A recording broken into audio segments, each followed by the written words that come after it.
ಅಂತಾರಾಷ್ಟ್ರೀಯ ಮಹಿಳಾ ದಿನಾಚರಣೆಯ ಶುಭಾಶಯಗಳು. ಎಲ್ರಿಗೂ ನಮಸ್ಕಾರ.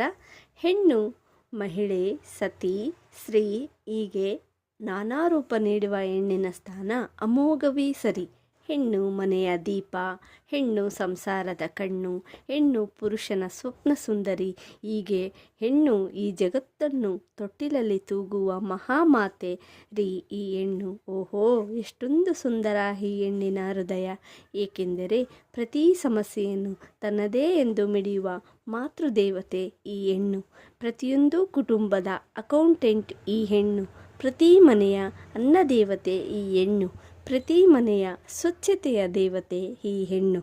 ಹೀಗೆ ಹೆಣ್ಣಿನ ಬಗ್ಗೆ ಹೇಳುತ್ತಾ ಹೋದರೆ ಪದಗಳೇ ಸಾಲದು ರೀ. ಹೌದು ರೀ, ಈ ಜಗತ್ತು ಹುಟ್ಟಿಕೊಂಡಿದ್ದಾಗಿನಿಂದಲೂ ಹೆಣ್ಣು ಗಂಡಿನ ವರದೇವತೆಯೇ ಸರಿ. ಇಲ್ಲವಾದರೆ ಈ ಜಗತ್ತು ಇಷ್ಟು ದೊಡ್ಡದಾಗಿ ಬೆಳೆಯುತ್ತಿರಲಿಲ್ಲ. ಪ್ರತಿಯೊಬ್ಬ ಹೆಣ್ಣಿನಲ್ಲಿ ಏನೋ ವಿಶೇಷತೆ.